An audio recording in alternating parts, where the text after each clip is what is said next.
Hello, this is a review of the app FreeMind. FreeMind is a free application for creating mind maps.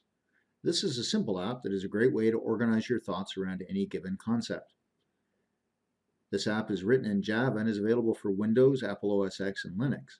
While you cannot create FreeMind maps with Android, viewers are available so you can see your maps on Android smartphones or tablets.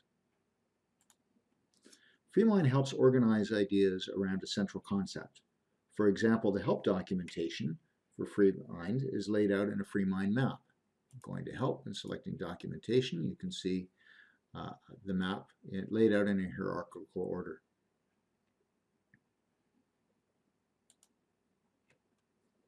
To create a map, you enter the concept you want to discuss. I was just reading a paper on remixing videos, so let's start with that.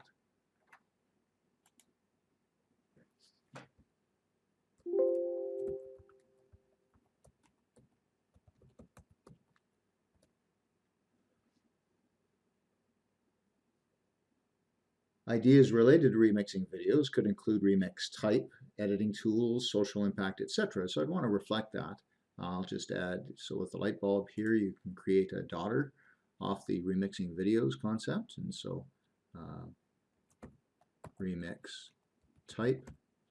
And rather than drag this out, I've already created one remix type, and I've added social impact because remixing videos have a role in society. What editing tools might we want to consider in remixing videos? But I want to branch off even further or split a branch into subtypes. So I can create another daughter off a remix type. 3 types of remixes have been identified. Supercuts.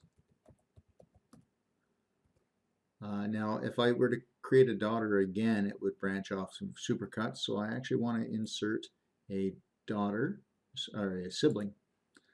And there are remix trailers.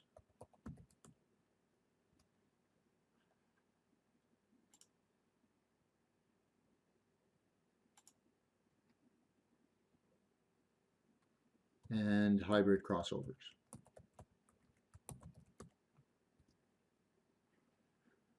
So that just, and again, these are customizable. You can adjust them based on the size and how much information you're trying to portray. Color can be added for clarity.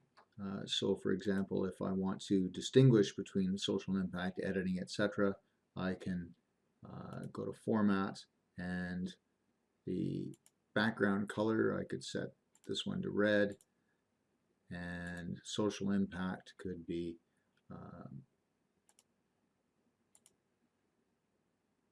green, etc.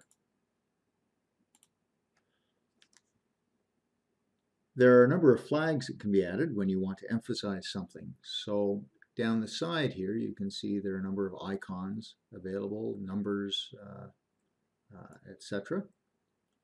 And if I want, I can identify a position and say maybe this is branch number 1,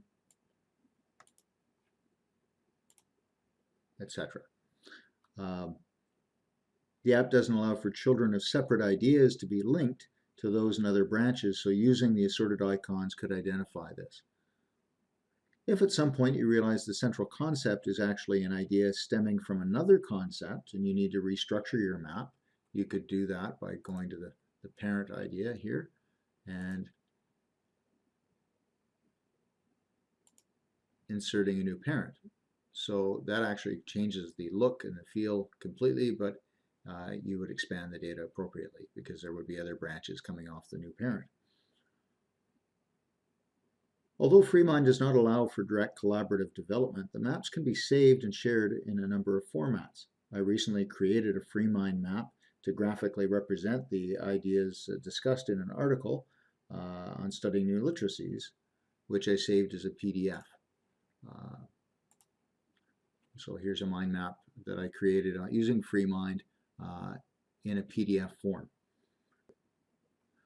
FreeMind allows you to export your map in a number of formats.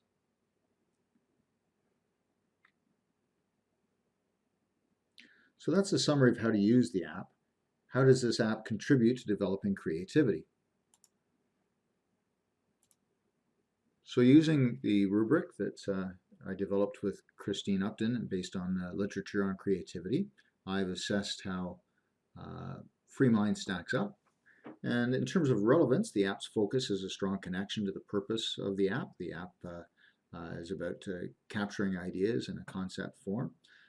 It's customizable, but there's some improvement for flexibility. I mentioned that some ideas you might want to add additional links to, and it doesn't really allow for that. Feedback, there's no student feedback directly provided. This is not a collaborative tool directly.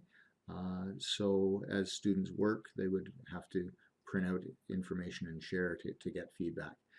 Thinking skills, the app does encourage you using your higher order thinking because you've got to figure out how the information and concepts are related to each other and organized. Usability, students can launch and operate the app independently. Students use the app as directed by the teacher. This app, is once it's laid out, can look quite good, but at the start it's not visually appealing, and I thought that perhaps the engagement piece rated a little lower here. As I mentioned, this is not a collaborative tool. Apps do allow for sharing of a document, but only students can access it at a time. And finally, students can share the product when it's saved and export in a number of formats, so that teachers or other students can review them. So that's a quick summary of FreeMind, and I hope you give it a try.